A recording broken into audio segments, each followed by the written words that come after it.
कटेंगे पर मेरे, फिर भी मेरी परवाज़ बोलेगी। मेरी ख्वाहिशों में भी मेरी आवाज़ बोलेगी। कहाँ तक तुम मिटाओगे मेरी हस्ती, मेरा जज्बा। ये मिट्टी ज़र्रे ज़र्रे से मुझे जज्बात बोलेंगे। नमस्कार दोस्तों, स्वागत है आपका आपके अपने YouTube चैनल में जिसका नाम है inspiring story with Jagdambe Shukla. आज हम आपके सामने दोस्तों एलिजाबेथ द्वितीय की जीवनी लेकर प्रस्तुत हुए हैं। इनका पूरा नाम एलिजाबेथ अलेक्जेंड्रा मैरी था। जन्म 21 अप्रैल सन 1926 को हुआ। वह 6 फरवरी 1952 से सन 2022 तक अपनी मृत्यु तक यूनाइटेड किंगडम और अन्य राष्ट्रमंडल प्रजाभूतियों की महारानी थी। वह अपने शासनकाल के दौरान 32 विभिन्न संप्रभु राज्यों की रानी थी और मृत्यु के समय तक उनके पास 15 देशों के साम्राज्ञी के रूप में उन्होंने राज्य किया। उनका शासनकाल 70 वर्ष और 214 दिनों तक था, जो सबसे दीर्घ शासन काल के रूप में माना जाता है। ब्रिटिश सम्राट की तुलना में सबसे दीर्घ और किसी भी महिला राष्ट्राध्यक्ष के रूप में सबसे लंबा शासनकाल था इनका। एलिजाबेथ का जन्म मेफेयर लंदन में यॉर्क की ड्यूक और जो बाद में राजा जॉर्ज सस्टम और एलिजाबेथ का जन्म मेफेयर लंदन में यॉर्क की ड्यूक और डचेस में हुआ। इनके पिता का नाम जॉर्ज सस्टम और माता राजमाता रानी एलिजाबेथ प्रथम थी। इनके पिता ने 1936 में अपने भाई एडवर्ड अष्टम के पद त्याग के बाद सिंहासन को ग्रहण किया, जिससे एलिजाबेथ उत्तराधिकारी बन गई। वह घर पर निजी तौर से प्रशिक्षित थी और द्वितीय विश्व युद्ध के दौरान सहायक क्षेत्रीय सेवाओं में कार्य करते हुए सार्वजनिक कर्तव्यों का पालन करना उन्होंने शुरू कर दिया। नवंबर सन 1947 में उन्हें यूनार और डेनमार्क के पूर्व राजकुमार फिलिप से विवाह करना पड़ा। उनकी शादी अप्रैल 2021 में उनकी मृत्यु के साथ लगभग 73 साल तक चली। इनकी 4 संतानें थीं: चार्ल्स तृतीय, एनी, राजकुमारी शाही, राजकुमार ड्यू, यॉर्क के ड्यू और राजकुमार एडवर्ड वेसेक्स। फरवरी 1952 में जब पिता की मृत्यु हुई तब एलिजाबेथ तब तक 25 वर्ष की थीं। 7 स्वतंत्र राष्ट्र कुल देशों की रानी बनी। United kingdom, Canada, Australia, New Zealand, दक्षिण अफ्रीका, पाकिस्तान और सिलोन, जिसे आज हम श्रीलंका के नाम से जानते हैं।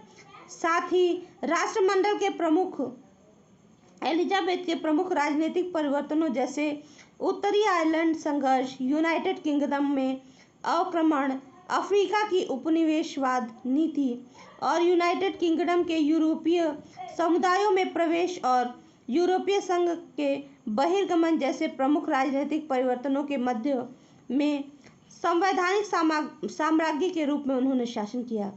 जैसे जैसे प्रदेशों को स्वतंत्रता मिली और कुछ क्षेत्र गणराज्य बन गए, उनके क्षेत्रों की संख्या समय समय पर बदलती गई।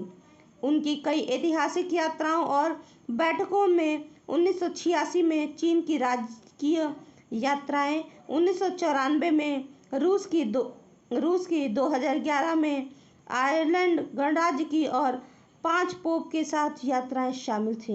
महत्वपूर्ण घटनाओं में 1953 में एलिजाबेथ का राज्याभिषेक हुआ। 1977 में उन्होंने सिल्वर, 2002 में गोल्डन, 2012 में डायमंड और 2022 में प्लेटिनम जुबली के रूप में अपने शासनकाल को मनाया। एलिजाबेथ सबसे लंबे समय तक जीवित रहने वाली और सबसे लंबे समय तक राज करने वाली ब्रिटिश सम्राट के रूप में उन्होंने अपना नाम विश्व इतिहास में दर्ज कराया। सबसे पहले सम्राट के रूप में फ्रांस के लुई 14वें थे। उन्होंने अपने परिवार की कभी कभार रिपब्लिकन भावना और मीडिया आलोचना का उन्होंने सामना करना पड़ा, विशेष रूप से उनके बच्चों के विवाह टूटने के बाद। 1992 में उनकी एनस हार्डिस और 1997 में उनकी पूर्व बहू डायना वेल्स की राजकुमारी की मृत्यु के बाद उन्हें काफ़ी आलोचना का सामना करना पड़ा। हालांकि समर्थन यूनाइटेड किंगडम में राजशाही के लिए लगातार उच्च बना रहा। जैसा कि व्यक्तिगत लोकप्रियता उनकी विशिष्ट थी। 8 सितंबर 2022 को बालमोरल कैसल एबरडीनायर में इनका निधन हो गया। वह अपने सबसे बड़े बेटे चार्ल्स तृतीय द्वारा सफल हुई जीवन में। चलिए इनके जीवन में और विस्तार से जानते हैं कि किस किस रूप में क्या क्या घटनाएं हुई। 21 अप्रैल सन 1944 से उनके राज्याभिषेक तक एलिजाबेथ के झंडे में लॉन्जेस होता था, जिसमें यूनाइटेड किंगडम का कुल चिन्ह बना रहता था, जो 3 बिंदुओं वाले निशान में बटा रहता था। इनसे पहले और तीसरे सेंट जॉर्ज के क्रॉस और मध्य बिंदु एक ड्यूडर गुलाब होता था। राज्याभिषेक के बाद उन्होंने अपने पिता द्वारा इस्तेमाल किए जा रहे विभिन्न कुल चिन्हों को अपने झंडे में विरासत के तौर पर शामिल कर लिया। इसके साथ ही उन्होंने कई उपनाम और नामकरण शैलियों को भी उपाधियों को धारण किया, जैसे जिसमें एलिजाबेथ ने राष्ट्रकुल की तमाम उपाधियों और सम्मानजनक सैन्य स्थान को अर्जित किया।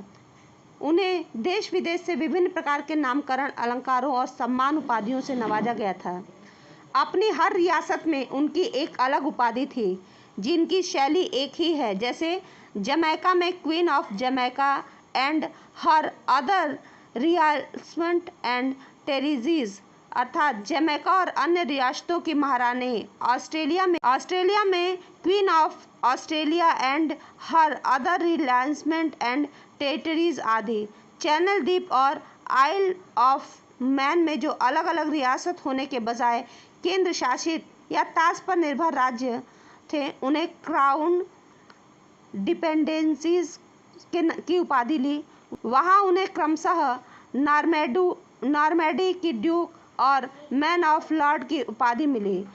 अन्य शैलियों में धर्म की रक्षक और लंकास्टर की ड्यूक की उपाधि भी उन्होंने धारण की थी।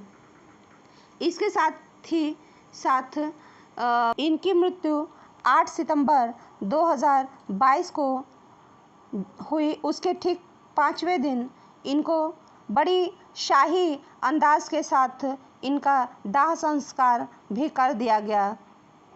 धन्यवाद दोस्तों। आपको यदि मेरा वीडियो अच्छा लगा तो प्लीज़ इसे लाइक, शेयर, सब्सक्राइब करना ना भूलें। Thank you.